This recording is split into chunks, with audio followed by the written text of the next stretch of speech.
오늘 말씀은 이제 시편 40편의 말씀입니다. 시편 40편의 이 말씀을 보면 아주 너무나도 자주 나오는 단어를 하나 볼 수 있는데요. 그게 뭐냐면은 나는이라는 말입니다. 나는. 그러니까 이 시편 40편은 나에 대한 고백이 충만한 성경입니다. 그러니까 시편의 대부분의 말씀도 비슷하지만 그 중에서 유독 40편은요. 나는이라고 하는 말이 아주 넘쳐나고 있는 성경입니다. 왜 이렇게 나는이라고 하면서 자기 이야기를 이렇게 많이 쏟아낼까요? 마치 일기와 같기도 하고 자기의 또 간증 같기도 하고 또 자기의 삶을 이야기하는 것처럼 보입니다. 하나님 앞에서의 나에 대한 고백이 아주 충만한 장입니다. 그런데 이런 고백은요, 우리가 신앙생활하면서 너무너무 중요합니다.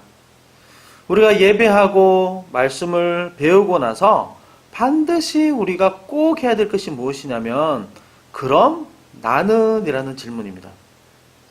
좋은 말씀, 너무나도 뛰어난 말씀을 듣고 나서 그 말씀이 나와 상관이 없는 너무 재밌는 말씀, 너무 괜찮은 말씀, 너무 탁월한 말씀 해서 끝나지 않고 그것이 나의 신앙과 나의 삶에 영향을 미치기 위해서는 나는 그럼 이 말씀을 듣고 어떻게 생각하고 또 어떻게 실천할 것인가에 대해서 우리는 늘 질문을 던지고 생각해 봐야 되는 거죠. 그래서 우리가 힘을 내서 해야 되는 일이기도 하지만 또 동시에 정말 우리 안에 성령 하나님이 계시면 성령 하나님께서 정말 중요하게 하시는 일이 바로 이것입니다. 말씀을 듣고 깨닫게 하십니다. 말씀을 듣고 이해하게 하시고요.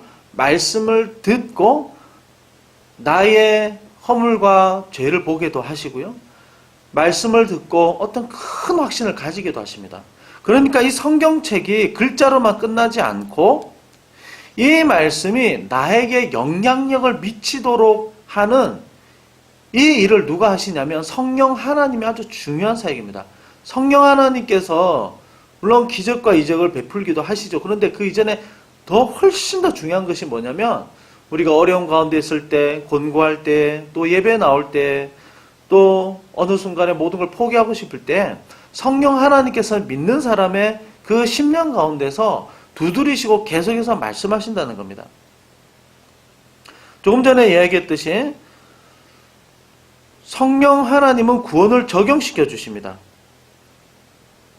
이 적용이라는 게 무슨 말이냐면 먼저는 말씀이 들리게 하시게 하는 거죠. 말씀이 이해가 되게 하는 겁니다. 그리고 때로는 하나님에 대한 믿음이 좀 흔들렸는데 굳건한 믿음을 주시기도 하십니다. 또 때로는 우리의 잘못된 생각들을 막 떠오르게 하십니다. 또 때로는 확신이 없었는데 성령 하나님께서 그래 내가 불안해할 필요가 뭐 있어?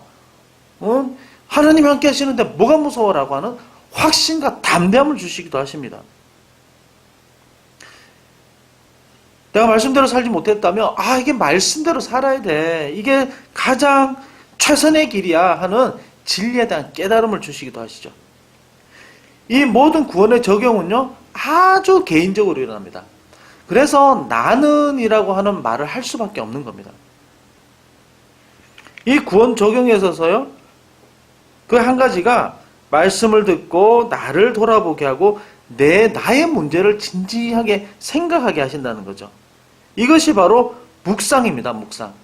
묵상에서 제일 중요한 것은요 1인칭 시점입니다. 나는 이 말씀을 듣고 이런 생각이 들었다. 나는 이 말씀을 듣고 내 죄를 깨달았다. 나는 이 말씀을 듣고 내 안에 해결되지 않은 상처들이 떠올랐고 이 상처들을 다시 하나님 앞에 내어놓았다.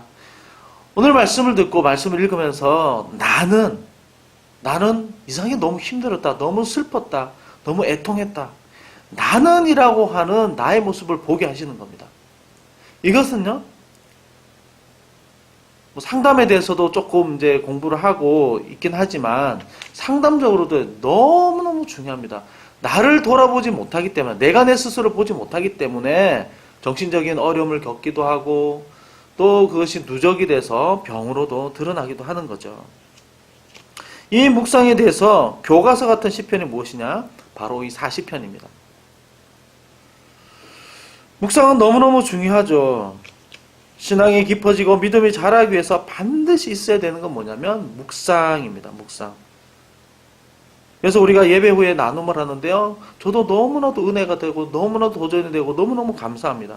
하나님께서 저뿐만 아니라 우리 한 분 한 분을 통해서 이렇게 말씀하시는구나. 이렇게 깨닫게 하시는구나. 이 나누는 것이 저에게 너무나도 풍성해집니다. 그래서 성령 하나님께서 역사하신다면 말씀으로 자기를 돌아보지 않을 수가 없습니다. 이 말씀은요, 성령께서 역사하시는 통로가 되는 거죠. 말씀을 제대로 들었다면 이 말씀이 살았고 운동력이 있다고 그러지 않습니까? 혼과 영과 및 관절과 골수를 찔러 쪼개기까지 하며 마음의 모든 생각을 다 드러낸다 그럽니다. 말씀을 들으면요, 모든 것이 다 드러나게 되어 있습니다. 그래서 시편 1장에서 우리가 몇 주 전에 봤죠? 복 있는 사람은 악인의 꾀를 쫓지 않는 것도 있지만 그 다음에 무엇이었습니까? 그 율법을 즐거워하여 주야로 그 율법을 묵상하는 자로다. 그 율법을 계속해서 생각하고 묵상하는 것입니다. 이 묵상에 대한 내용이 시편 전체를 다 흐르고 있는 거죠. 그리고 이 40편이 아주 대표적인 성경인 겁니다. 그러면 이 시편 40편 내용을 보면 어떤 묵상들이 나올까요? 우리가 묵상이라고 할 수 있는 모든 주제들이 다 나오고 있습니다. 1절에서 6절까지 보면요. 내가 너무 힘들었던 순간에 대한 고백들, 그리고 그 상황에서 하나님이 어떻게 도와주셨는지 너무 감사하다. 너무 찬양할 수밖에 없다. 새 노래를 내 입술에 주셨다. 하나님이 어떤 분인지에 대한 스스로 깨달은 것을 이야기를 합니다. 그리고 9절에서 11절에서는요. 하나님에 대한 확신이 생겨서요. 내가 이 하나님이 너무 좋아서 사람들 앞에 고백하지 않을 수 없다. 이런 이야기를 하고요. 또 성경에 보면 12절부터 이제 마지막 절까지 보면요. 12절에서는 자기 죄를 깨닫게 합니다. 나의 잘못을 드러나게 하셔서요. 회개하게 하십니다. 그리고 15절에 보면 심지어 나의 상처들이 막 드러납니다. 나를 비웃는 사람들의 소리가 막 들리기도 합니다. 그 사람을 하나님 좀 부끄럽게 해주십시오. 저 사람들에게 나의 상처를 좀 갚아주십시오 하는 기도도 하는 거죠. 그리고 16절에는 하나님에 대한 소망이 생깁니다. 그래도 하나님 너무 힘들지만 하나님에 대해 소망하겠습니다. 그리고 17절의 마지막 절에서는 더 간절하게 기도하게 됩니다. 하나님, 내가 궁핍하고 너무 가난합니다. 하나님 정말로 나에게 힘주시고 도와주십시오. 우리가 묵상할 수 있는 모든 내용들이 너무나도 풍성하게 들어있는 성경이 40편입니다. 우리가 생각할 게 참 많이 있는 성경인데요. 우리 오늘 말씀을 보면서 이 주제를 한번 생각해 보고자 합니다. 하나님은 어떻게 고통에서 확신으로 인도하시는가라는 겁니다. 이 질문에 대해서 우리가 두 가지로 한번 생각해 보고자 하는데요. 첫 번째는 절망 속에서 오직 하나님만 보게 하십니다. 이 40편은 너무나도 풍성하고 풍성한 고백이 가득 차 있는 성경인데요. 그런데 좀 아이러니컬한 것은 이 고백들이 어떤 계기로 시작이 되냐면 1절에 보면 이 시편 시인 다윗은 너무나도 하나님을 간절하게 지금 기다리고 있는 상황입니다. 기다리고 기다렸더니 이 말은 간절히 기다렸다. 왜 기다렸냐면 2절에 보면은 지금 이 사람의 상황에 대해서 나와 있습니다. 웅덩이와 수렁에 빠졌다. 웅덩이와 수렁에 빠져 있다. 그러니까 무엇을 상징하냐면 내 힘으로는 아무것도 할 수 없는 상황에 빠져 있는 절체절명의 위기 가운데 빠져 있는 겁니다. 그러니까 절망 속에 빠져 있는 상황입니다. 자기 힘으로 아무것도 할 수 없는 상황. 예를 들면 성경에서 이런 경우죠. 실제로 구덩이에 빠졌던 사람들 있죠. 요셉과 예레미야였습니다. 요셉은 형들에게 시기 질투를 받아가지고 죽을 위기를 한번 넘겼었죠. 하루는 아버지가 요셉에게 심부름을 시키죠. 형들이 양을 치고 있으니까 가서 잘 지내고 있는지 안부를 한번 묻고 와라. 잘 지내고 보고 와라. 시켰는데 요셉이 힘들게 물어보러 갔습니다. 그런데 형들이 저 멀리서 보고 저기 꿈꾸는 자가 오는도다 이제 비아냥거리는 거죠. 쟤를 죽여버리자. 그럽니다. 근데 큰형 르벤이 계속해서 말리죠. 그러다 구덩이에 던져버립니다. 구덩이에 빠져있죠. 형제들은 죽이자고 했는데 르벤 때문에 죽이지는 못하고 유다가 이제 팔아버리자 해서 이제 팔아버리게 되죠. 그 구덩이에 빠졌을 때, 깊은 우물 같은 구덩이에 빠졌을 때는 아무것도 할 수가 없는 겁니다. 그냥 동그랗게 보이는 손바닥만한 하늘을 보면서 누군가가 나를 살려주지 않을까, 이것만 바라보는 겁니다. 예레미야도 지는 구덩이에 던져졌습니다. 왜 그랬냐면 자꾸 이스라엘이 망한다 너희들 회개도 소용없다 그러니까 사람들이 너무 싫어한 거죠. 야 좀 조용히 해라 그랬는데 계속해서 그렇게 얘기를 하니까 사람들이 예레미야를 진흙 구덩이 속에 던져버립니다. 누가 건졌냐면 시드기야 왕, 유다의 마지막 왕이 신하를 시켜서 예레미야를 건져내죠. 그리고 너 솔직하게 얘기해봐라. 진짜 망하겠느냐? 저는 어쩔 수 없습니다. 이 말을 할 수밖에 없습니다. 하면서 하나님의 말씀을 또 전하게 되죠. 이 웅덩이와 수렁이라는 것은 다른 사람이 도와주지 않으면 절대로 빠져나올 수 없는 것, 절망 가운데 있는 겁니다. 그래서 1절에서 오직 여호와를 기다릴 수밖에 없는 상황. 여기서 기다림이라는 것은 어떤 기다림을 말하는 거냐면, 그냥 안 되면 말지, 뭐 버스 기다리다가 안 오니까 그냥 뭐 택시 타고 가지, 이런 게 아닙니다. 차선책 있는 기다림이 아닙니다. 기도해도 안 되네. 뭐 다른 방법을 좀 찾아보지 뭐. 꼭 뭐 하나님 없어도 뭐 내가 할 수 있는 것들은 많아. 이런 의미가 절대 아닙니다. 지금 절망 가운데서 기적이 일어나야 되는 상황입니다. 하늘밖에 쳐다볼 수 없는 상황인 거죠. 절대적인 도움 없이는 도무지 회생할 기회가 없는 지금 그런 기다림 말하고 있습니다. 시편 기자는 이런 가운데서 하나님만을 내가 기다렸다. 하나님 말고는 답이 없으니까 오직 하나님만 바라보고 있는 겁니다. 그래서 간절히 기다리고 있는 거죠. 하나님은 가끔 우리의 삶에도 이런 절망을 안타깝지만 허락하실 때가 있습니다. 나를 도와줄 사람이 이제는 없는 겁니다. 나 혼자밖에 없는 것 같습니다. 나를 전적으로 다 받아주고 이해해줄 사람도 없습니다. 절대적인 고독입니다. 어떻게 보면 우리 이 시대는 이런 절대적인 고독에 빠져있는 사람들이 너무 많은 사람들이 지금 살고 있는 시대인지도 모릅니다. 하나님은 왜 이런 고독을 허락하실까요? 때로는 우리 믿는 자녀에게도 이런 절대적인 고독을 허락하실 때가 있습니다. 왜 그러실까요? 그것은 5절입니다. 하나님을 보는 눈을 열어주기 위해서입니다. 5절에서는요, 이 시편 기자가 하나님에 대해서 고백을 하는데 너무나도 놀랍도록 풍성하게 하나님을 고백을 하고 있습니다. 여호와는 나의 하나님이여, 주께서 행하신 기적이 많고 우리를 향하신 주의 생각도 많아 누구도 주와 견줄 수 없나이다. 내가 널리 알려 말하고자 하나 너무 많아 그 수를 셀 수 없나이다. 하나님에 대해서 이야기하려고 그러는데 하나님에 대한 너무나도 좋은 이야기와 하나님이 얼마나 놀라운 일을 많이 했는지 이야기하니까 너무너무 많습니다. 그것을 다 이야기할 수가 없습니다. 이 시편 기자는 이걸 본 겁니다. 하나님이 얼마나 풍성한 분인지, 얼마나 놀라운 분인지, 얼마나 나의 모든 것을 바꾸고도 남을 만한 분이신지 너무나도 놀라운 분이라는 것을 그는 비로소 보게 되었다는 겁니다. 이것을 9절에서는 기쁜 소식이라고 하는 겁니다. 기쁜 소식. 이게 정말 우리 인생에 반드시 우리 인생에 필요한 해결이 되기 때문이고요. 없어서는 안 될 가장 중요한 소식이기 때문입니다. 우리는 하나님을 어떻게 알아가게 될까요?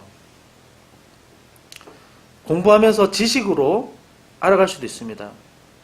그 지식이 정말 살아있는 산 지식이 되기 위해서는 우리 삶의 현장에서 이 말씀과 하나님에 대해서 우리는 고민하고 생각해야 되겠죠. 몸으로 아는 지식이 있습니다. 몸으로 아는 지식, 머리로 아는 지식과 우리 삶의 현장은 고단합니다. 어렵고 절망적일 때도 참 많습니다.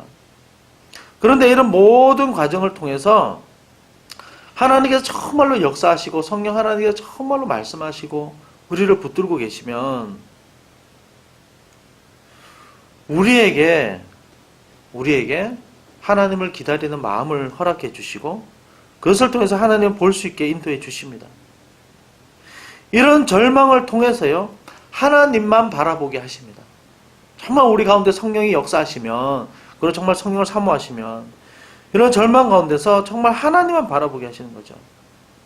그리고 이것을 통해서 하나님 없이는 내가 도무지 숨도 쉴 수 없는 사람이라는 것을 하나님이 깨닫게 하시는 겁니다. 우리 자신이 얼마나 약한지 보게 하시는 겁니다. 그래서 마지막 절 17절에서는요, 다윗은 자기 자신을 이렇게 이야기를 합니다. 나는 가난하고 궁핍하오나. 실제로 가난하고 궁핍한 건 아닙니다. 지금 자기 내면을 말하고 있는 거죠. 하나님 앞에서 결국 이 풍성한 고백을 하고 나서 나는 하나님 앞에서 얼마나 궁핍하고 얼마나 가난하고 얼마나 보잘것없는지 비로소 알게 되었다는 겁니다. 이것은 하나님의 그 놀라우신가 그 은혜를 알 때 고백할 수밖에 없는 사실들입니다. 그래서 4절에서요. 가장 복 있는 사람이 누구입니까? 가장 복 있는 사람은 여호와를 진실로 의지하는 사람이 가장 복 있는 사람입니다. 교만한 자, 거짓에 치우친 자가 누구 말하냐면 하나님 말고 다른 곳에도 답이 얼마든지 많아. 얼마든지 할 수 있는 선택의 여지 많아. 하나님이 꼭 답은 아니야? 라고 이야기하는 모든 가르침들을 말하는 것이죠. 정말로 기다리는 사람에게, 정말로 간절히 기다린 사람에게 하나님은 하나님 자신의 영광을 비춰 보여주십니다. 하나님만이 가장 정확한 답이라는 것을 하나님이 알려주십니다. 내 인생의 답은 오직 하나님 한 분밖에 없습니다. 이것을 고백하게 하시는 거죠. 그래서 우리가 힘들고 고난을 할 때 무엇을 기다려야 합니까? 오늘 1절의 말씀처럼 기다리고 또 기다리는 간절한 기다림이 필요한 거죠. 오직 하나님만, 매 순간순간마다 오직 하나님만 그분만 보게 하시는 겁니다. 그렇게 할 때 하나님은 우리의 눈을 열어주시고 또 우리의 실제 삶을 열어주시고 우리에게 힘을 더해 주시는 것이죠. 자, 오늘 말씀의 두 번째를 보겠습니다. 하나님은 어떻게 고통에서 확신으로 인도하시는가? 두 번째는 마음의 고통을 보게 하시면서 하나님의 마음을 알게 하십니다. 14절과 15절에 보게 되면 오늘 말씀에 모니터에는 없는데 14절과 15절에 보게 되면 좀 마음 아픈 이야기들이 나옵니다. 15절에 보면 이 시인을 향해서 굉장히 조롱하던 사람들이 있었습니다. 뭐라고 조롱을 하냐면 15절에서 이렇게 얘기합니다.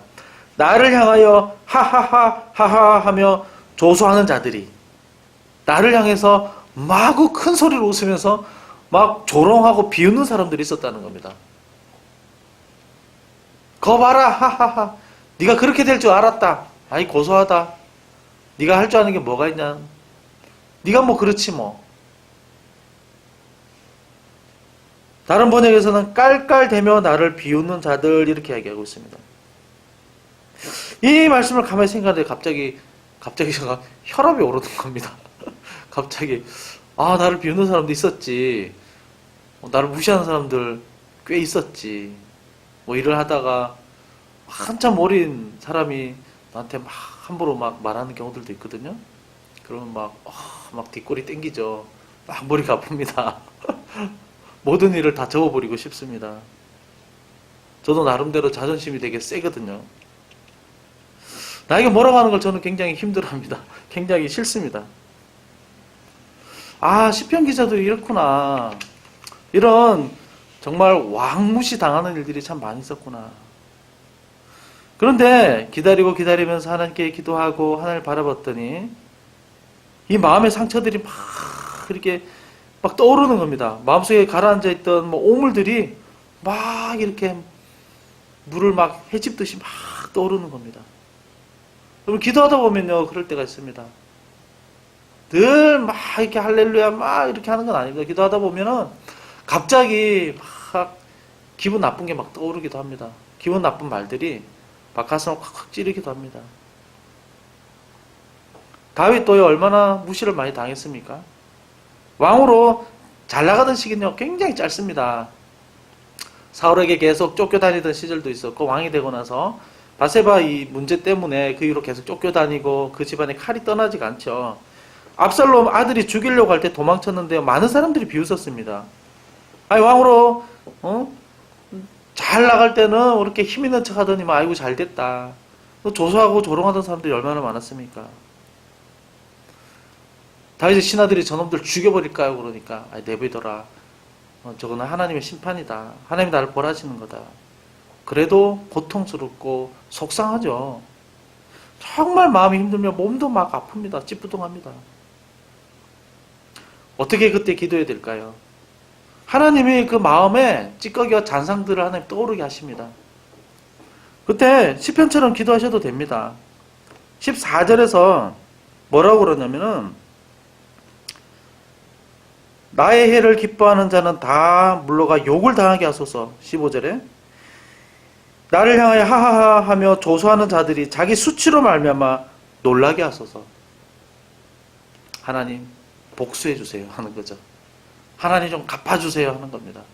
그건 우리의 솔직한 심정입니다. 뭔가 좀 내가 받은 대로 누가 좀 갚아줬으면 좋겠다. 이것은 우리의 너무나도 당연한 심리입니다. 마음입니다. 하나님은 그것까지 무시하지 않습니다. 무조건 참아라고 하지 않습니다. 우리 이렇게 기도할 수 있습니다. 하나님 좀 갚아주세요. 내가 너무 억울합니다.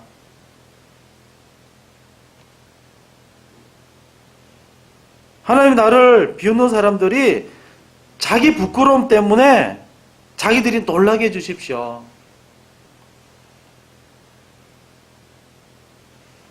저도 가끔 이렇게 기도합니다. 가끔 이렇게 기도합니다. 그런데 하나님이 어떻게 응답하실까요?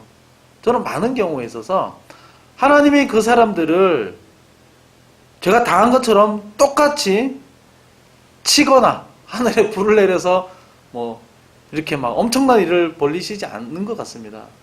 이렇게 기도하다 보면 하나님께서 마음을 정리해 주시기도 하고요.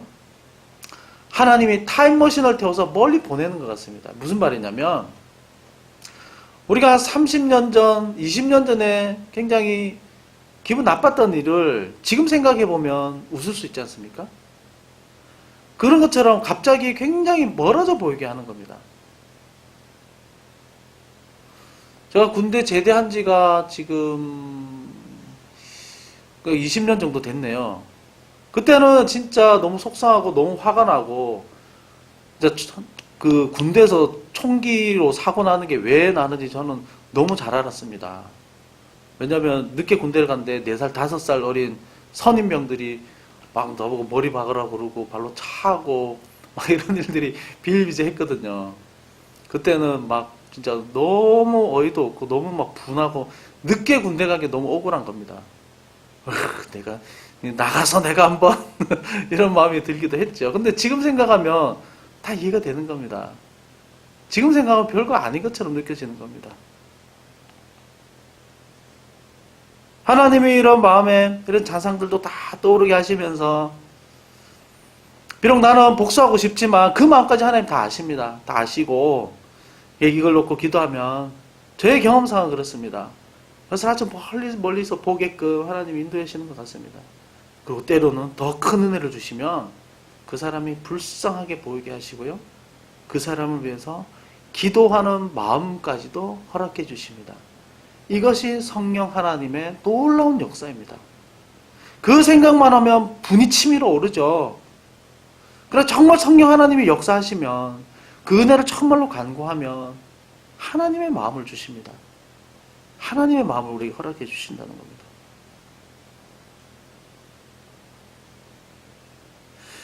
그래서 그 마음이 뭐냐면 6절, 7절, 8절의 말씀입니다. 마음의 고통 속에서 기도하고 마음을 회복시켜 주실 때 그 마음에 하나님의 법이 충만하게 됩니다. 8절 마지막에 보면 주의 법이 나의 심중에 있나이다. 하나님의 법이란 게 뭡니까? 사랑하고 용서하고 기도해 주는 것과 긍휼히 여기는 것입니다. 그것이 하나님의 율법의 핵심입니다. 주의 법이 나의 심중에 있나이다. 너무 억울하고 힘들어서 기도를 계속 하다 보니까 어느 순간에 보니까 내가 그 사람을 위해서 기도하고 있더라는 겁니다. 어느 순간에 보니까 하나님께 그렇게 말씀하셨던 그 중요한 하나님 말씀이 내 마음 중심에 와 있더라는 겁니다. 하나님의 마음으로 내 마음을 다시 정리하게 되고요. 내 마음을 다시 보게 되고요. 나를 힘들게 했던 사람들 다시 보게 된다는 겁니다. 이것이 하나님을 간절히 기다리고 기다리는 사람에게 주시는 놀라운 은혜와 역사인 겁니다. 우리 마음속의 문제들을 직면하게 하시고 마음의 문제를 바라보게 하시고요. 떠오르게 하십니다. 힘들죠. 고통스럽죠. 그러나 이 과정을 놓치지 않고 계속해서 하나님 붙들고 또 나의 문제를 붙들고 씨름하고 하나님 앞에서 씨름할 때 하나님 우리 마음을 다 회복시켜 주실 뿐만 아니라 하나님의 법을 우리 마음 중심에 심어 주신다는 겁니다. 이것이 성령 충만인 겁니다. 이것이 성령 충만입니다. 하나님의 말씀이 나 안에 충만해지고 하나님의 법이 내 중심을 가득 채우는 것입니다.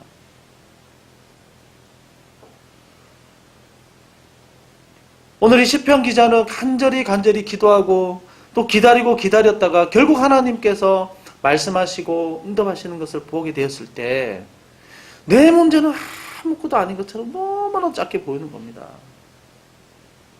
그리고 하나님이 얼마나 놀랍고 풍성한 분인지 그 하나님의 놀라우신과 사랑과 긍휼하심 안에서 너무 벅찬 겁니다.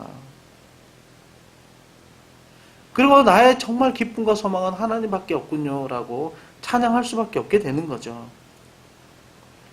이 과정을 통해서 하나님은 우리의 모든 것을 회복시켜 주십니다. 우리의 심령을 회복시켜 주시고 하나님이 얼마나 좋은 분인지 알게 하시고 하나님에 관해서 풍성한 고백을 하게 하시고 하나님만이 나의 삶의 진정한 주인이라는 것을 깨닫게 하십니다. 오늘 시편 기자가 1절에서 고백했습니다. 내가 여호와를 기다리고 기다렸더니 귀를 기울이사 나의 부르짖음을 들으셨도다. 내가 여호와를 기다리고 기다렸더니 귀를 기울이사 나의 부르짖음을 들으셨도다. 이 고백이 저와 여러분의 고백이 되기를 원하고요. 그리고 이 고백을 통해서 우리의 모든 것이 너무나도 풍성하게 다 회복되고 또 하나님으로 인한 소망과 기쁨이 가득 차기를 주님의 이름으로 축원드립니다.